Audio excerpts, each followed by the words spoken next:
අද මාධ්‍ය සාකච්ඡාවක් ඇඳෙව්වේ ඊයේ දිනේ ජනාධිපති රනිල් වික්‍රමසිංහ සහ අග්‍රාමාත්‍ය ඉන්දියානු අග්‍රාමාත්‍ය නරේන්ද්‍ර මෝදි අතර අත්සන් කරපු ලංකාවේ අනාගතයට ලංකාවේ ඉතිහාසයට තාම බරපතල බලපෑමක් සිද්ධ කරන ගිවිසුම් ගණනාවක් සම්බන්ධයෙන් වෙනත් ආකාරයකින් කියනවා නම් ලංකාව විජිතකරණයට තවත් ලංකාව නිදහස් රාජ්‍යයක් ලෙස පවතින ලංකාව ඉන්දියානු විජිතයක් බවට පත් කිරීම සඳහා අත්සන් කරපු ගිවිසුම් සම්බන්ධයෙන් විරෝධය පළ කරන සහ සම්බන්ධයෙන් හෙළිදරව් කිරීම කරන තමයි අද අපි මාධ්‍ය සාකච්ඡාවක් ඇඳෙව්වේ.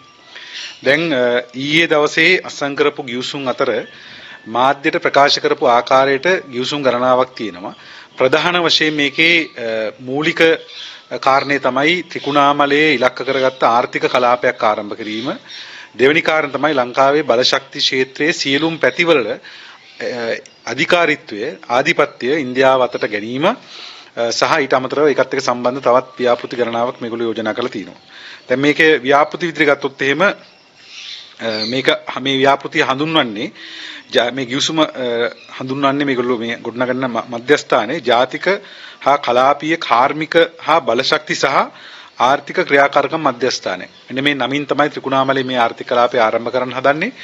එතකොට මේ ආර්ථික කලාපය ඉලක්ක කරගෙන සහ ලංකාවේ වෙළඳපොළ ඉලක්ක කරගෙන බහු නිෂ්පාදන පෙට්‍රෝලියම් නලයක් සම්බන්ධ කිරීම ඉන්දියාව හරහා ලංකාවට, ඒ කියන්නේ ලංකාවට සියලුම පෙට්‍රෝලියම් නිෂ්පාදන රැගෙනීම සඳහා නලයක් ඉදි කිරීම, ඊට පස්සේ ලංකාවේ හයිඩ්‍රෝකාබන් ගවේෂණය කිරීම සහ ඒ නිෂ්පාදනය කිරීම, ඒ සම්බන්ධ කර්මාන්තය ආරම්භ කිරීම, ඊට පස්සේ ත්‍රිකුණාමලයේ සහ කොළඹ වරාය අතර භූමි ප්‍රදේශයේ සංවර්ධනය කිරීම. ඒ කියන්නේ ත්‍රිකුණාමලයේ ඉඳලා කොළඹ දක්වා තියෙන භූමිය සංවර්ධනය කිරීම නාමයෙන් යම්කිසි ව්‍යාපෘති ගණනාවකට අවතීර්ණ වීම. ඊළඟට භූමියෙන් ලංකාවයි ඉන්දියාවයි සම්බන්ධ කිරීම. මේක දැනට තොරතුරු වාර්තා වෙන ආකාරයට මන්නාරම හරහා තමයි මේ පාලම හදන සාම්ප්‍රදායිකව අපි සලකන ආදම්ගේ පාලම කියලා හඳුන්වන ප්‍රදේශය හරහා තමයි මේ යෝජනා තියෙන්නේ. මොකද එතන තමයි ලංකාවේ ඉන්දියාව සම්බන්ධන පටුම ස්ථානය. ඒ හරහා තමයි දැනට තොරතුරු වාර්තා වෙන ආකාරයට මේ භූමි සම්බන්ධය හදන්නේ. ඊළඟට විදුලි බල පද්ධතිය සම්පූර්ණයෙන්ම ලංකාව හා ඉන්දියාව සම්බන්ධ කිරීම. ඊට පස්සේ ඉන්දීය ජාතික ගෙවීම් සංස්ථාව විසින් හඳුන්වා දීපු UPI කියන බැංකු ගිණුම් අතර මුදල් හුවමාරු කිරීමේ ජංගම දුරකථන ඇප් එකක් කරා නැත්නම් මෘදුකාංගයක් කරා විවිධ බැංකු අතර මුදල් හුවමාරු කිරීම සඳහා ජාත්‍යන්තර වශයෙන් මුදල් හුවමාරු කිරීම සඳහා අවසර හිමින දැන් රටවල් ගණනාවක කිහිපයක ක්‍රියාත්මක වෙන Unified Payment Interface කියන මේ ක්‍රමවේදය තමයි මේ UPI කියලා මොන හඳුන්වන්නේ. ඒක තමයි මේ හඳුන්වා දෙන්න උත්සාහ කරන්නේ. හඳුන්වා දෙන්න යෝජනා කරලා තියෙන්නේ. ඊළඟට සම්පූර්ණ බලශක්ති මධ්‍යස්ථානයක් ගොඩනගන්න. ඒ වගේම අවසාන කොටස තමයි මේ ඒකාබද්ධ සත්ව පාලන ගිවිසුමක් අත්සන් කරන්නේ. මේක තමයි ඔවුන්ගේ ප්‍රකාශිත දැනට තියෙන සැලසුම් වල ප්‍රකාශිත කොටස. දැන් මේ සම්බන්ධයෙන් පෙරටුගාමී සමාජවාදී පක්ෂය ඊටාම පැහැදිලිව පසුගිය මාස කීපය පුරාම අවධාරණය කරා මේ රටේ දේශපාලන හැරවුම් ලක්ෂ්‍යය ඊළඟට වෙන්නේ මෙතන කියලා. දැන් අපි උදාහරණයක් ගත්තොත් එහෙම අපි පසුගිය ජාත්‍යන්තර කම්කරු දිනේ විවිධ දේශපාලන ව්‍යාපාර විවිධ සටන් පාඨ ගණිතය අපි ගත්ත ප්‍රධාන සටන් පාඨ දෙකක්. පළවෙනි එක තමයි IMF මර උගුලට සහ ඇමරිකන් ඉන්දියන් විජිතකරණයට එරෙහි ජාත්‍යන්තර කම්කරු දිනය කියලා තමයි අපි ගත්තේ එදා තේමා පාඨය. එදා මේ තේමා පාඨය ගණිතය සමහරුන්ට තිබුණ විවිධ විවාද. මොකද්ද මේ ඉන්දියානු විදිහට තියෙන්නේ? මොකද්ද මේ වෙන්නේ යන්නේ? ඇයි ඔයගොල්ලෝ ඉන්දියන් විජිතකරණය කියලා කියන්නේ? ඇයි ඇමරිකන් කතාවක් කියන්නේ කියලා. එදා ඒ කියපු ඒක ගැන ප්‍රශ්න කරපු සැකසංකා පළ කරපු අයට දැන් අද ඒකේ අලුත් පිටුවක් පෙරලා දෙනවා. මේක ඉවර නෑ. තව ඉස්සරහට තව තියෙනවා මේකේ. තව ඉස්සරහට යන්න තියෙන තව පියවර ගණනාවක් තියෙනවා. ඇමරිකන් ව්‍යාපෘතිය තාම ආවේ නෑ. ඒවත් එන්න නියමිතව තියෙනවා. ඇමරිකන් යුද ගිවිසුම් එන්න නියමිතව තියෙනවා. ඒවා ඉස්සරහට අපිට බලන්න පුළුවන් වෙයි. නමුත් මේ වෙලාවේ තියෙන ඉන්දියාවේ පරිච්ඡේදයෙන් ඉන්දියාව ලංකාව ඇතුළේ කරන්න හදන වැඩ කොටසේ ඔවුන්ගේ ආක්‍රමණයේ පළවෙනි පරිච්ඡේදය තමයි ඇවිල්ලා තියෙන්නේ. ඉතින් මේක අපි බොහොම පැහැදිලිව මෙවැනි විග්‍රහයකට ආවේ නිකන් නෙමෙයි. පසුගිය අප්‍රේල් මාසෙ ඉඳලා ආරම්භ වෙච්ච විශේෂයෙන් පසුගිය අවුරුද්දේ මුල භාගයේ ඉඳලා ආරම්භ වෙච්ච තෙල් විදුලි ගෑස් අර්බුදය අපි දැක්කා. ඒ අර්බුදය උත්සන්න වෙනකොට අර කිසිම ආකාරයක ආර්ථික ඥානයක්වත් දේශපාලන ඥානයක්වත් ප්‍රායෝගික ඥානයක්වත් නැතුව දේශපාලනය කරපු රට හසුරුවපු රාජපක්ෂ කල්ලිය. දැන් මේක ගෝඨාභය රාජපක්ෂගේ ප්‍රශ්නයක් විතර නෙමෙයි. ඊට මහතුරු කාටවත් එදා උත්තර දෙන්න බැරුණා මේ ප්‍රශ්න වලට. ඒ ප්‍රශ්න විසින් ප්‍රශ්නේ උඩු දිව්වා. මේ රටේ ඇතිතරම් ආර්ථික විශේෂඥයෝ ගිය 2021 අවසාන කාල පරිච්ඡේදයේ ඉඳලා සැකපල කරා මේ රටේ විදේශ විනිමය සංචිතය හිඳෙනවා කියලා. ඒතර අජිත් නිවාඩ් කබ්‍රාල් කිව්වේ ඒවා හිතෙන්නේ නැහැ එහෙම බය වෙන්න එපා. ඒවට කවුරුත් කලබල වෙන්න එපා කියලා. බැසිල් රාජපක්ෂ මේ ලංකාවේ කරන උන්ඩියල් හවාලා ගණදුණු හරහා කරන වංචනික විදේශ මුදල් ලංකාවට ගෙනීම ගැන කියද්දි කිව්වේ ඒවා ප්‍රශ්නයක් නෑ ඒවා අපි බලා ගන්නම් කියලා. දැන් අවසානයේ කරකිලා ආවා විශාල තෙල් සහ ගෑස් විදුලි අර්බුදයකට. ඒ අර්බුදයේ වෙලාවේ ඉන්දියාව අර්බුදයට පුදුම උනන්දුවකින් මැදිහත් වුණා. ඩොලර් බිලියන 3.9ක් දුන්නා කෙලින්ම ලෝස් නැතුව ඉන්දියාව. ඒ ඩොලර් බිලියන 3.9 දෙනකොටම අපි දන්නවා ඒක පිටිපස්සේ ඊළඟට ඉන්දියාවේ මෙන්න මේ කුමන්ත්‍රණය මේ ආර්ථිකයේ කොල්ලේ සඳහා අවශ්‍ය සූදානම් ඉන්දියාව කරනවා කියලා. ඒ නිසා දැන් අද ඉන්දියාව එකට සූදානම් වෙමින් තියෙනවා.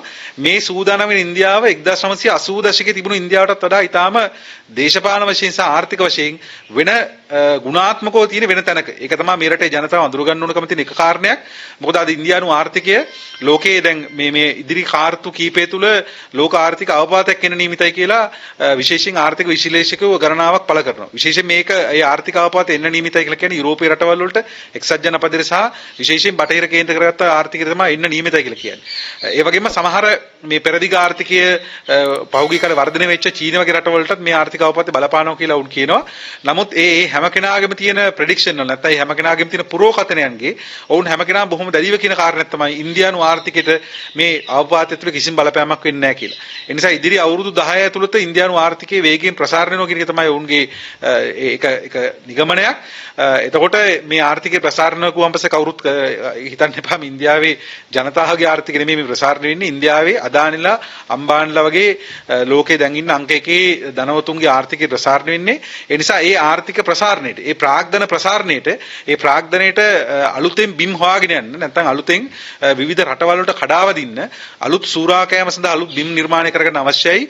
ඒ බිම් නිර්මාණය කරගැනීමේ අවස්ථාවය ඇතුළේ තමයි ලංකාව දැන් ස්ථානගත වෙන්න හදන්නේ. දැන් අපි දැක්ක මේ අද කොහෙද අලිසබ්රි අමාත්‍යවරයා මේ හැම එකටම මොන හරි දෙයක් කියලා ඒ ආණ්ඩුවට ප්‍රශස්ති ගායනා කරන තැනට පත් වෙලා ඉන්න අලිසබ්රි ඔහු කියනවා මේ අපි කොහොමත් මෙහෙම එකක් හදාගෙන හිටියා සිංගප්පූරුවට තමයි මේක කලින් දෙන්න හිටියේ මේ ඉන්දියාවේ යනකොට හම්බුණා ඉන්දියන් අගමැතිවරයා නිසා ඉන්දියන් අගමැතිවරට දුන්නාම එයා මගදී හම්බෙලා හා කිව්වා කියලා මේක ඒ වගේ හම්බයක් නෙමෙයි බොරු කියන්න එපා ඒ කියන්නේ මෙතන වෙලා තියෙන අර දැන් ඉන්දියාව අත අඹරලා මේ අස්සම් කරගන්නවා මේක එතකොට අලිසබ්රි කියනවා නෑ ඉන්දියාව අත අඹරුනේ අපිම තමයි අත අඹරගෙන ඉන්දියාව ගාවට ගියේ කියලා ඒක තමයි අලිසබ්රිගේ ප්‍රකාශය තියෙන්නේ එහෙම දෙයක් නෙමෙයි ඉතන පැහැදිලිව තියෙන්නේ මේ ඩොලර් බිලියන 3.9ක් කරා දීලා ගත්ත ඒ ග්‍රිප් එකේ ආර්ථිකයේ සහ දේශපාලන හැසිරීමේ බලය තමයි දැන් මේගොල්ලෝ යොදවන්න හදන්නේ මේ ව්‍යාපෘති සඳහා. ඒතර මේ ව්‍යාපෘතිවල තියෙන අවදානම් මොකද්ද? ඒක තමයි මම හිතන්නේ අපි අවධානය කරන කාරණේ. දැන් මේක කියද්දී මෙන්න මේ කරුණ අපි අවධාරණය කරන්න ඕනේ.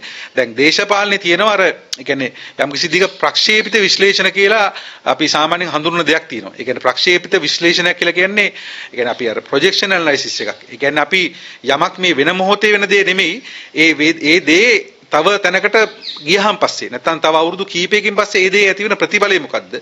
නැත්නම් ඒ දේ තව තැනකට ගිහිල්ලා ඒ ප්‍රක්ෂේපණ එක තැනකට පතිත වෙලා ඊළඟට තව තැන් කීපයකට පතිත වෙනවද?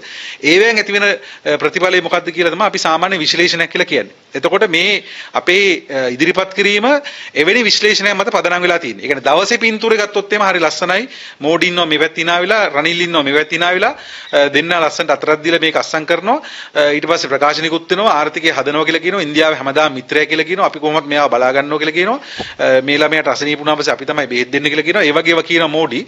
හැබැයි ඒවා කිව්වට ඒක ඒ දවසේ පින්තූර නෙමෙයි බලන්න ඕනේ මේ ආර්ථික ක්‍රියාමාර්ග මේ දේශපාලන ක්‍රියාමාර්ග මේක කොහෙටද ප්‍රක්ෂේපණය වෙන්නේ මේකෙන් කොහෙටද ඊළඟට මේක ගිහිල්ලා වැටෙන්නේ සහ ඉතින් පස්සේ තව කීතැනකට මේක පොලාපයින්නවද ඒක ඇති වෙන ප්‍රතිභාගය මොකද්ද කියන එක අපි සලකන්නේ දේශපාලනයේදී ඒ නිසා මෙන්න මේ කරුණවත පදනම් වෙච්ච විග්‍රහයක් තමයි අපි ඉදිරිපත් කරන්නේ ඒ අවදානම තමයි මේ අවස්ථාවේ මතු කරන්නේ පළවෙනි කාරණය තමයි මේ පෙට්‍රෝලියම් නලය දැන් මෙවැනි පෙට්‍රෝලියම් නලයක් එලීමේ අවශ්‍යතාවය මොකක්ද? දැන් එකක් තමයි රුසියාවට ඇතිවෙච්ච ආර්ථික සම්බාධකත් එක්ක ඉන්දියාව විශාල වශයෙන් රුසියාවේ තෙල් මිලදී ගත්තා.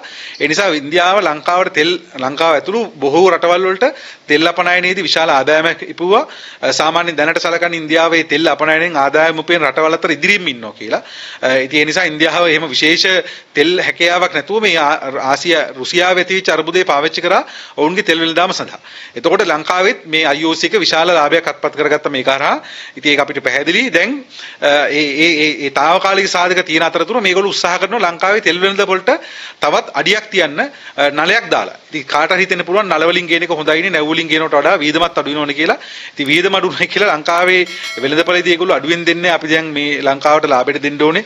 අපේ මේ යාළුවෝ නරෙමේ කියලා එහෙම වෙන්නේ නැහැ. අනිවාර්යෙන් ඔවුන් විශාල ලාභයක් මේකෙන් අත්පත් කරගන්නවා. මේකේ ප්‍රධාන කාරණේ ඒක නෙමෙයි. දැන් ඉන්දියාවට ලංකාවේ වෙළඳපොළ සැලකුවොත් එහෙම සමහරට ඉන්දියාවේ ප්‍රාන්තික ඉන්න ජනගහනටත් වඩා අඩුයි ලංකාවේ ජනගහනය. ඉන්දියාවේ ප්‍රාන්තවලත් මීට වඩා ජනගහනයක් ඉන්නවා. සමහර වෙලාවට ඉන්දියාවේ ප්‍රධාන නගර ගත්තොත් මේ නගරවල ඉන්නවා ලංකාවේ ඉන්න ජනගහනට වඩා වැඩි ජනගහනයක්. ඒතර මේ ඇත්තටම ඉන්දියාවේ ටවුන් එකේ බිස්නස් එකකට තමයි මේ මැදිහත් වෙන්න හදන්නේ. ඒකේ සමහරට කොටසකට තමයි මේ තෙල් නලයක් දාලා මැදිහත් වෙන්නේ. තෙල් නලයට විශාල වේදමක් යනවා. ඒතර ඉන්දියාවයි මෙහෙම දෙයක් කරන්නේ. ඒතර තමන්ගේ නගරේ තමන්ගේ ඉන්දියාව කියන රටේ තියෙන වෙළඳපොලේ නගරයක තරම් බිස්නස් එකකට වෙළඳාමකට විශාල වීදමක් කරලා ඩොලර් බිලියන ගණනක් වියදම් කරලා නලයක් දාලා මොකද්ද මේ කරන්න හදන ඉන්දියාව? එකක් තමයි පළවෙනි කාරණේ බල ශක්තිය කියන එක ලෝකේ සලකන්නේ සාමාන්‍ය රටක දේශපාලන ස්වාධිපත්‍ය තීරණය වෙන ප්‍රධාන සාධකයක් විදිහට. බල ශක්ති ස්වාධිපත්‍ය. ඒතර මේ බල ශක්ති ස්වාධිපත්‍ය අහිමි වීම අහිමි කර ගැනීම ලෝකේ පුරාම විවිධ අවස්ථාවල රටවල ප්‍රශ්න බවට පත් වෙලා තියෙනවා.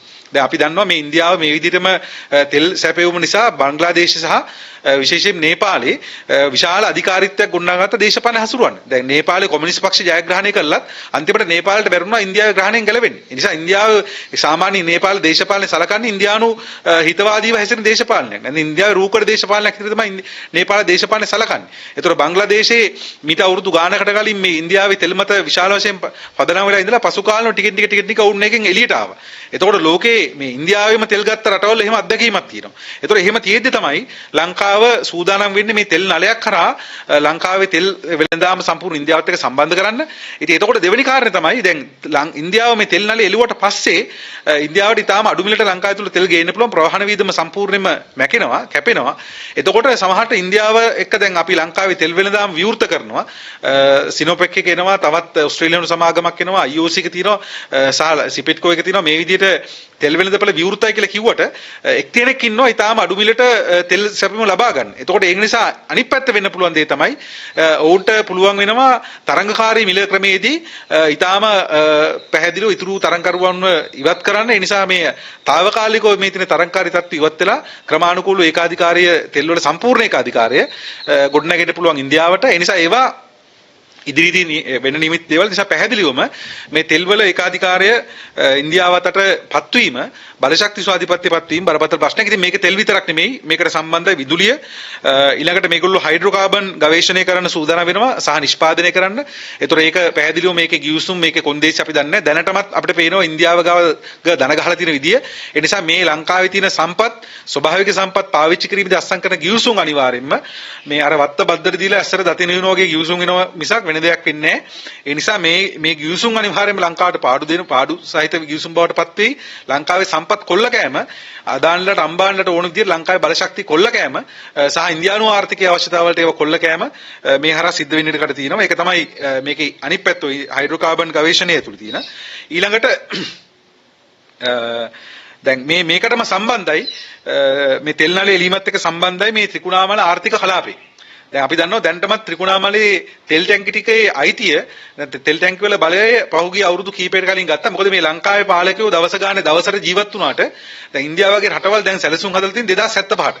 දැන් ලෝකේ සාකච්ඡාවක් වෙනවා 2075 ට ඉන්දියානු ආර්ථිකය ලෝකේ දෙවෙනි ආර්ථිකය බවට පත් වෙනවා කියලා.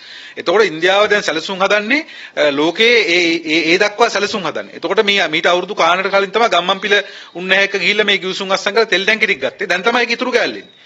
දැන් තමයි ඉතුරු කෑල්ල එන්නේ. එතකොට දැන් මේ තෙල් නලයේ එළීමේ ඊළඟ කාරණේ අපිට සැකයක් තියෙනවා. අපිට මේ සම්බන්ධ තියෙනවා සැකයක් මේ තෙල් සැපෙවුම. නැත්තම් අපි දන්නවා දැන් මේ වෙනකොටත් හම්බන්තොට වරායදි කිරීම හරහා චීනයේ වරාය පසු අත්පත් කර ගැනීම හරහා සහ අම්බන්තොට වරාය සම්බන්ධයෙන් අත්සන් කළ ගිවිසුම් හරහා අම්බන්තොට වරාය ඉඳලා කිලෝමීටර් 75ක් දෙපැත්තට කිසිම ආකාරයකින් තෙල් බිස්නස් එක තෙල් වෙළඳාම කරන්න බෑ.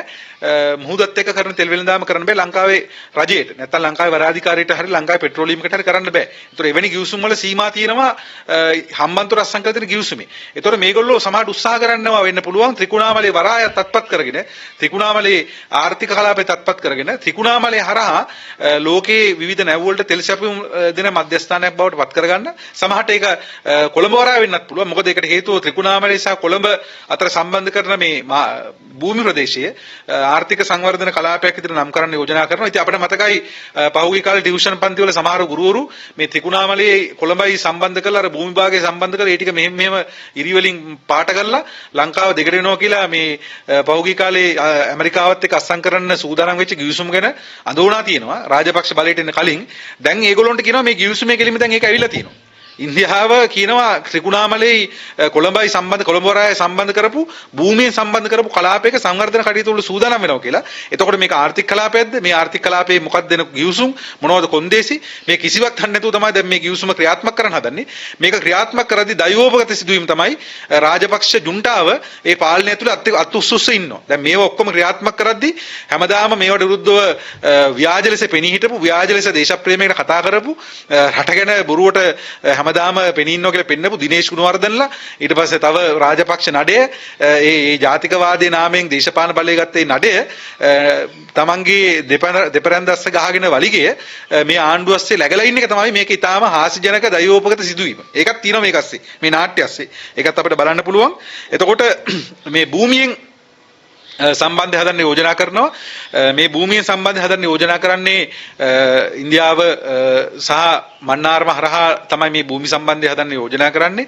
ඒතකොට මේ භූමිය සම්බන්ධ කිරීම පැහැදිලිවම ඉතින් මේ ටික ඔක්කොම කරාට පස්සේ ඒ කියන්නේ තෙල් වල ආධිපත්‍යයක් ගන්නවා, විදුලි ආධිපත්‍යයක් ගන්නවා, භූමියෙන් සම්බන්ධ කරනවා, වරායවල ටිකක් අල්ල ගන්නවා, ප්‍රධාන ස්වභාවික වරායත් අත්පත් කර ගන්නවා. මේ සියල්ල සිද්ධ වුණාන් පස්සේ අපිට කියන්න තියෙන්නේ ඒතර ලංකාව අපේ සටන් අපි කියපු කාරණේ විජිතකරණේ ගොදුරු බවට ලංකාව පත් වෙනවා. ලංකාව එක්ක ලංකාව ඉන්දියාවේ ඊළඟ ප්‍රාන්තය බවට පත් වෙනවා, එක්ක උතුර සහ නැගෙනහිර ඉන්දියාවේ ඊළඟ ප්‍රාන්තය බවට පත් වෙනවා. ඒක තමයි මේ ආර්ථික සහ මේ ඊ අස්සම් කරපු ගිවිසුම් වල දේශපාලන යොමුව මේකේ ප්‍රොජෙක්ෂන් එක නැත්නම් මේකේ තියෙන ප්‍රක්ෂේපණය තියෙන්නේ අන්නේ දක්වා.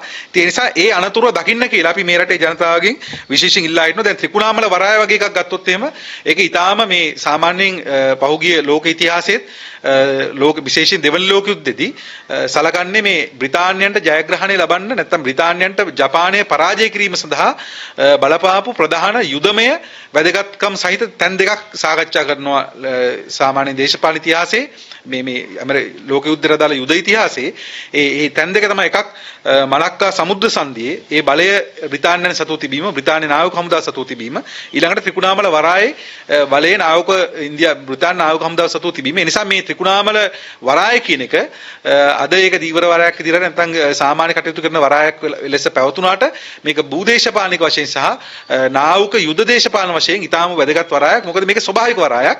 ඒ නිසා මේ ස්වභාවික වරාය බලය ඉන්දියාව අතර යාම ඊටාම බරපතල කාරණයක් විදිහට අපිට සලකන්න පුළුවන්. මීට කලින් මේ ආර්ථික කලාපේ, ඒ කියන්නේ ඉන්දියා මේ ත්‍රිකුණාමලයේ මුල් කරගත්ත ආර්ථික කලාපය මීට කලින් සැලකුවේ වර්ග කිලෝමීටර් 624ක ආර්ථික කලාපයක්. අපි දන්නේ දැන් අලුත් ගිවිසුමේ කොහොමද මේක සඳහන් වෙන්නේ කියලා. ඒක හරියටම කොළඹ දිස්ත්‍රික්කයට වඩා විශාල ආර්ථික කලාපයක් ඉන්දියාවට මේ ත්‍රිකුණාමලයේ ප්‍රදේශයේ මේ කලින් සැලසුම්ට අනුව තිබුණේ. ඉතින් අපි අලුත් සැලසුම් එළියට ආවොත් අපිට බලන්න පුළුවන් ඒක මොකද්ද කියලා. එතකොට මේ සියල්ල සිද්ධ වෙනවා. එක පැත්තකින් ඉන්දියාව ත්‍රිකුණාමලයේ ආර්ථික කලාපය හදනවා, තෙල් නල හරහා සම්බන්ධ වෙනවා, භූමියෙන් සම්බන්ධ වෙනවා, ඊළඟට විදුලි බල පද්ධතිය සම්බන්ධ කරනවා. ඒ විදුලි බල පද්ධතිය සම්බන්ධ කරාම පස්සේ ලංකාවයි ඉන්දියාවයි විදුලි බල වශයෙන් සම්බන්ධ වෙනවා. ඒතකොට ලංකාවේ බල ශක්තිය සම්පූර්ණ ඉන්දියාවට ඒකේ ස්වාධිපත්‍ය අපිට අහිමි වෙනවා. ඉන්දියාවේ ස්විච් එක ඔන් ඔෆ් කරනකොට පුළුවන් ලංකාවේ දේශපාලනයේ පාලනය කරන්න. දැන් සමහරු මේ මැසිවිල් නගරම විදුලි බල මණ්ඩලයේ තියෙන වෘත්තීය සමිතිය වලින් තමයි විදුලි බල මණ්ඩලයට මේ දේවල් හසුරුවන්නේ. ඒගොල්ලෝ බෝනස් ගන්නවා, වරව ගන්නවා, මේව ගන්නවා කියලා. ඉතින් ඒ විවේචනවල තියෙන සත්‍යසත්‍යතාවෙන් කෙසේ වුණත් ඒකට දැන් මේවා සිද්ධ වෙන්නේ ඔක්කොම ලංකාව ඇතුළේ වෙන දේවල්. දැන් මේ සිද්ධ වෙන යන දේ කියලා කියන්නේ ලංකාව ඇතුළේ දෙයක් නෙමෙයි. එතකොට මේ ඊළඟට ලංකාවේ විදුලිය වර්ජනය කිරීම සහ වර්ජනය කළ ඕනම ගිවිසුමකට එකඟතාවයට ගැනීමේ හැකියාව ඉන්දියාවත් පත් කරගන්නවා. සහ ඒ විතරක් නෙමෙයි ඉන්දියාව තීරණය කරනවා ලංකාවේ යුනිට් ප්‍රයිස් එක කීයද කියලා විදුලියේ. ඒක ලංකාවේ ආර්ථික නිසා ඉතාම බලපෑම් සාගතයි. දැන් උදාහරණයක් ගත්තොත් එහෙම ලංකාවට එන ආයෝජකයෝ සලකන එක කාරණයක් තමයි රටක ආයෝජනවලදී විදුලි වල ඒකක වීදම කොච්චරද? මේක සලකන කාරණයක්. ඒතර අපේ ඒකක වීදම තීරණය කරන්නේ ඉන්දියාවේ වෙළඳපොළ විසින්. ඒතර ඉන්දියාවේ වෙළඳපොළ විසින් අපේ ඒකක වීදම තීරණය කරනකොට අනිවාර්යයෙන්ම ඉන්දියාවට උනනම් පුළුවන් අපේ ඒකක වීදම ඉහළට ගෙනල්ලා වැඩි කරලා ඒක හරහා ඉන්දියානු ආර්ථිකයට ඒ සියලුම ආයෝජන ගලා යන විදිහට සකස් කරන්න. එතකොට මේ සියල්ල සැලකුවාන් පස්සේ ඉන්දියානු ආර්ථිකයට මේ ලැබෙන වාසිය නැත්නම් වුන් මේ අර්බුදය හරහා පාවිච්චි කළ ගන්න වාසිය ඒක විදුලි බලය හරහාත් ලබා ගන්නවා. ඊළඟට සාම්පූර් බලශක්ති මධ්‍යස්ථානයක් යෝජනා කරනවා. ඒතර සාම්පූර් බලාගාරයකුත් මේ පහුගිය කාල තුනම සාකච්ඡාවේ ඒවත් ඉස්සරහට එනවා. ඊළඟට මේකේ ප්‍රධාන කාරණයක් තමයි මේ UPI සිස්ටම් එක. නැත්නම් මේ ආර්ථිකයේ මුදල් සංසරණය සඳහා රට තුල සහ රටවල් අතර මුදල් සංසරණය සඳහා දැනට ඉන්දියාවත් එක්ක රටවල් 7ක් සම්බන්ධලා තියෙන UPI සිස්ටම් එක කියන එක. ඉතින් මේක දැන් සාමාන්‍යයෙන් දැනට වාර්තා වෙලා තියෙන තොරතුරු වලට අනුව මේ ක්‍රමවේදය හරහා ජංගම දුරකථනයෙන් පුළුවන් අපිට මුදල් හුවමාරු කරන්න විවිධ ගිණුම් අතර වෙනත් රටවල් වල ගිණුම් අතර හුවමාරු කරන්න පුළුවන්. ඒතර මේක සාමාන්‍යයෙන් සලකන්නේ අර බැංකු වලින් ඉවතට යාමක්. නැත්නම් බැංකු ක්‍රමයෙන් අර සජීවීව බැංකුව හරහා සම්බන්ධ වෙනුවට බැංකු ක්‍රමයෙන් ඉවතට යාමේ පියවරක් විදිහට. ඉතින් ඒතර මේකේ අධිකාරිය යන්නේ විශේෂයෙන්ම ඉන්දියානු සමාගමකට. ඉන්දියානු සමාගමක් විසින් තමයි මේකේ අධිකාරිය හසුරවන්නේ. ඉතින් මේකේ අපිට දැනට තියෙන මේ ඉදිරි සැලසුම් සියල්ල ආවට පස්සේ තමයි මේ සම්බන්ධ අපිට ටිකක් පුළුල් අදහසක් කියන්න පුළුවන් වෙන්නේ. නමුත් දැනට ලෝකේ යනවා සාකච්ඡාවක් මේ ඩිඩොලරයිසේෂන් කියලා. නැත්නම් ඩොලර් හරණය කියලා සාකච්ඡාවක් දැනට තියෙනවා. සහ ක්‍රියාවලියක් දැනට තියෙනවා.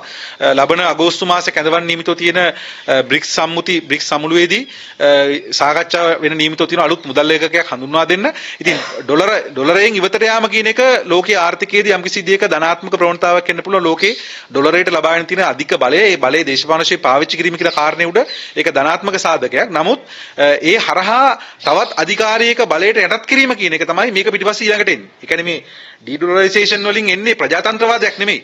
ඒ කියන්නේ ඒක හරහා ඩොලරින් ඉවත් වෙලා හැම රටකටම තමන්ගේ මුදල් ඒකකයට වටිනාකමක් ඇවිල්ලා ඒ වෙනි තත්ත්වයක් නෙමෙයි ඉන්නේ. ඒක වෙන ගමන් ඒ අතරතුර තවත් කලාපීය කඳවුරු උත්සාහ කරනවා, කලාපීය බලවතුන් උත්සාහ කරනවා තමන්ගේ මුදල් ඒකකේ බලවත් කරන්න. ඒ වගේම ඔය ඩිජිටල් කරන්සි හඳුන්වා දීපු සමාගම උත්සාහ කරනවා ඒවා බලවත් කරන්න. ඒ වෙන නිසා අද ලෝකේ ප්‍රවණතාවය ඒක නිසා ඒ ප්‍රවණතාවයේ කොටසක් වෙන්න පුළුවන් මේ UPI කියන මේ ක්‍රමවේදය. ඉතින් අපි ඒක ඉස්සරහට අපිට තව තොරතුරු හරහා තමයි ඒක සාකච්ඡා කරන්න වෙන්නේ. ඊළඟට මේකේ තියෙනවා මේ ඒකාබද්ධ සත්ව පාලනය කියලා. මම හිතන්නේ ඒක නම් යෝජනා කරලා ඇත්තේ මේ පාර්ලිමේන්තුව පාලනය කරන්න වෙන්න පුළුවන්. මොකද ඒකාබද්ධ සත්ව පාලනයක් මොකටද කරන්න කියලා ඉන්දියාවේ ලංකාවේ අපිට වැටෙන්නේ. සමහරට ඒක පාර්ලිමේන්තුව සඳහා ඕ කැබිනට් මණ්ඩලය සඳහා අත්සන් කරපු කොටසක් වෙන්න පුළුවන්. ඉතින් ඒකත් තියෙනවා. අපි බලාපොරොත්තු වෙනවා මේ පශු සත්ව නිෂ්පාදනය සම්බන්ධ තියෙන මේ විවිධ සංවිධාන වලින් මේ සම්බන්ධයෙන් වුන් ඉදිරියේදී කරුණු ඉදිරිපත් කරයි. මේක පාර්ලිමේන්තුවට බලපාන්නේ නැත්නම් ලංකාවේ මේ සත්ව නිෂ්පාදනයට බලපාන්නේ කොහොමද කියලා. ඉතින් ඒකට අපි ඉඩකට ලබා දෙනවා. ඉතින් මේ සියල්ල සැලකුවාන් පස්සේ අපිට ඊටාම පැහැදිලි මේක කෙලින්ම මේ සරල කොට අපිට සලකන්න බෑ. බලශක්ති ස්වාධිපත්‍ය, ආර්ථිකයේ ස්වාධිපත්‍ය, ඊළඟට භූමියේ ස්වාධිපත්‍ය මේ සියල්ල අත්පත් කරගන්නවා. මේකේ තව හෙලි නොවුණු ගිවිසුම් ප්‍රමාණයක් තියෙනවා කියලා අපි සැක කරනවා. එකක් තමයි දැන් බටහිර ජැටිය තමයි කොළඹ වරාය ලබාගත්තේ මේගොල්ලෝ. නැගෙනහිර ජැටියට මේගොල්ලෝ තවමත් සටන් කරනවා. ඒ නිසා නැගෙනහිර ජැටි ඉල්ලීම තියෙනවා. ඒතකොට නැගෙනහිර ජැටියයි බටහිර ජැටියයි ත්‍රිකුණාමල වරායයි මේ සියල්ල ඉන්දියාව අතට යනවා කියලා කියන්නේ ලංකාවට වරාය බලය අහිමි වෙනවා. ඒක ඉන්දියාවට අවශ්‍යයි. ඉන්දියාව අපි දිගටම මේක කරුණු හෙළිදරව් කරලා දෙනවා. ඉන්දියාවේ තියෙන ඉහළ වැඩියෙන්ම ඉන්දියාවේ බාණ්ඩු හොමාරු වෙන වරාය තමයි ඉන්දියාවේ නේරු වරාය. නේරු වරාය තියෙන ලෝකේ වරාය ශ්‍රේණිගත කිරීම වල 33 වෙනි තැන.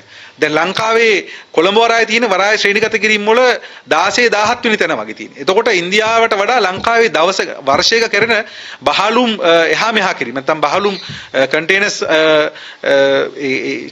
එහා මෙහා කරන ක්‍රියාවලිය ලංකාවේ වැඩි. ඒක ධාරිතාව වැඩි. මොකද ඒක ලංකාව ඉන්දියාව පාවිච්චි කරනවා නැව් ප්‍රතිනැව්ගත කිරීම ක්‍රියාවලට. ඒ නිසා ලංකාවේ අපනයන ආනයන විතරක් නෙමෙයි ලංකාවේ බහලුම් කියලා කියන්නේ. ඒ ප්‍රතිනැව්ගත කරන රටවල් ඒ ආයතනත් මේක පාවිච්චි කරනවා. ඒ නිසා කොළඹ වරාය කියලා කියන්නේ විශාල ආදායමක් රටට ගෙන වරායක්.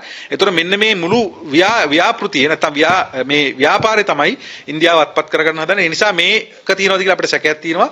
ඊට පස්සේ දිගින් දිගටම තිබුණා මේ පෝක් සමුද්‍ර සංද්‍රිය හරහා නාවක ගමනාගමන ගමනට අවශ්‍ය කරන මාර්ගයක් ගොඩනගා ගන්න ඕන කියලා. මේක දැන් මේ ඉන්දියානු භූමියත් එක්ක ලංකාව සම්බන්ධ කිරීමත් එක්ක කොහොමද මේක කරන්න කියලා ප්‍රශ්නයක් තියෙනවා. නමුත් ත්‍රිකුණාමල වරායත් අත්පත් කරගෙන පෝක් සමුද්‍ර සංධිය හරහා ඉන්දියානු නාවික මාර්ගය ඉදි කරොත් එහෙම එතකොට පැහැදිලිවම අර ලංකාව පහලින් යන්න තියෙන නාවික ගමන් මාර්ගය වෙනස් කරන්න පුළුවන්. එතකොට නාවික සැතපුම් විශාල ප්‍රමාණයක් අඩු වෙනවා නාවික ගමනාගමනේදී. මේ නාවික සැතපුම් විශාල ප්‍රමාණයක් අඩු වීම නාවික ගමනාගමනේදී ඒ නැව් වලට වාසියක්. ඒ වගේම ඒ නාවික ගමනාගමනය සඳහා මේ වරායවල ඉදි කරලා මේ ක්‍රියාවලියට සම්බන්ධ වෙන මැදිහත් වෙන ඒ ක්‍රියාවලිය හසුරුවන අයට මේකෙන් විශාල ලාභයක් අත්පත් කරගන්න පුළුවන්. හම්බන්තොට වරාය හරහා චීනය උත්සාහ කරනවා නම් යම්කිසි විදියක වරාය භූමිය නැත්නම් වරාය ආදායම් උපය ගන්න ඒ වරාය පාවිච්චි කරලා ඒ නාවික ගමනාගමන මාර්ගයේ ඒක වෙනස් කරන තැනකට උනත් මේ සැලසුම් තියෙන පුළුවන්. ඒවා අපිට තියෙන උපකල්පන නැත්නම් ඒවා අපිට තියෙන මේ සැකසහිත කලාප. ඉතින් මේවා තියෙන්න පුළුවන් මේක පිටිපස්සේ ඊළඟට එන ගිවිසුම් විදියට මේ අත්පත් කරගෙන. ඉතින් මේ සියල්ල කරාට පස්සේ අපිට මං කියන අලුතෙන් ප්‍රශ්නයක් අහන්න දෙයක් නැහැ. මේක ආරක්ෂා කිරීම සඳහා ඉන්දියන් හමුදාවට ඉන්දියන් ආරක්ෂාවට අනිවාර්යයෙන් මේකට සම්බන්ධ වෙන්න සිද්ධ වෙනවා. හරි ඉන්දියන් හමුදාවට මේවා ආරක්ෂා කරන්න ඉන්න සිද්ධ වෙනවා. මොකද අද වෙනකොට මේ රට එක පැත්තකින් චීනයේ ආර්ථික තීරයක් මාවතක් ව්‍යාපෘතියේ ගොදුරක් බවට පත් කළා. අපි දැන් එක පැත්තකින් බැටකමින් ඉන්නවා. දැන් මේ යන්නේ ඊළඟ වටේ ඉන්දියාව ලෝක බලවතෙක් වීමේ ගොදුරක් බවට තමයි දැන් මේ උතුරු ප්‍රදේශය සහ ත්‍රිකුණාමලය සහ නැගෙනහිර මේ පළාත් දෙක පත් කරන්න හදන්නේ. ඒ නිසා නැවතවතාවක් අවධාරණය කරන්නේ මේ ඊ අස්සම් කරපු ගිවිසුම මේක ඓතිහාසික පාවාදීමක්.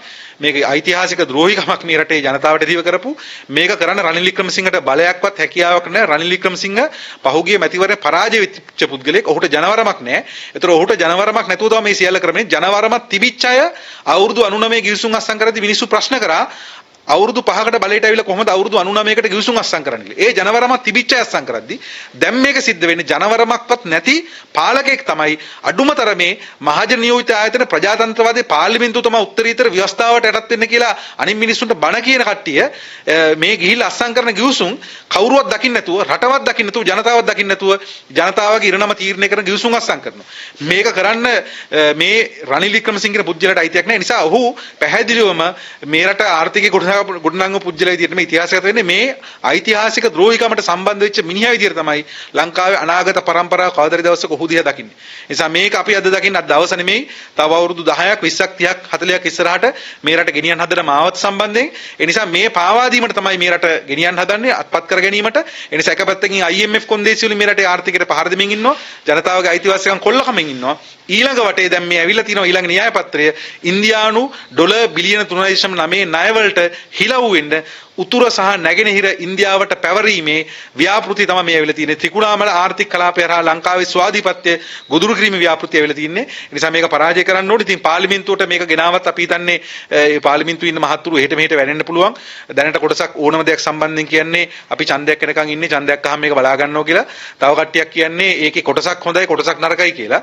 ඉතින් ඒ නිසා පාර්ලිමේන්තුවට ගෙනාවත් ඕවගේව තමයි අපිට අහන්න හම්බෙන්නේ. ඉතින් අපි හිතනවා මේ රටේ මහ ජනතාවට මේ ගිවිසුම් සම්බන්ධයෙන් ඇස් දැල්ව බලන්න මේ පාවාදීම දිහා ඇස් දැල්ව බලන්න මේකට එරෙහිව පෙළ ගැහෙන්න කියලා අපි ජනතාව ඉල්ලා හිටනවා. අපි ආරම්භ කරනවා පැහැදිලිවම අපි ඉන්දියාවටත් කියනවා අපි මේ බලහත්කාරී ගිවිසුම් අස්සම් කරන සියලු දෙනාට කියනවා මේකට එරෙහිව මේ රටේ ජනතාව ඉඩ තියන්නේ නැහැ. මේ රටේ ජනතාව මේ රට පුංචි රටක් වුණාට මේකට එරෙහිව ආපු ආක්‍රමණය සියල්ලට එරෙහිව සටන් කරපු ඒකට මැදිහත් වෙච්ච ඉතිහාසයක් මේ රටේ ජනතාවට තියෙනවා. ඒ නිසා ඒ සටන් කරපු ලේ තියෙනවා මේ රටේ මිනිස්සුන්ගේ. ඒක මේ රටේ විතරක් නෙමෙයි ලෝකේ හැම රටකම යටත් කරාන් පස්සේ ලෝකේ මිනිස්සු සටන් කරා, පීඩිත ජනතාව සටන් කරා, ඉන්දියාවෙත් පීඩිතව සටන් කරා බ්‍රිතාන්‍යයන්ගේ යටත් වීමට එරෙහිව. ඒ නිසා කිසිම රටක් තවත් රටක් යටත් කරනවට ඒ රටේ ජනතාව එකඟ වෙන්නේ නැහැ, බලහත්කාරයට එකඟ වෙන්නේ නැහැ. ඒ නිසා මේ යටත් කිරීමට එරෙහිව මේ රටේ ජනතාව මේ යටත් කිරීම සඳහා යන මේ පළවෙනි දෙවෙනි පියවර මේ රටේ ජනතාව අනුමත කරන්නේ. ඒකට එරෙහිව ජනතාව පෙළ ගැහෙනවා කියන එක අපි යටත් කරන්න හදන රටවල තානාපති කාර්යාලවලටත්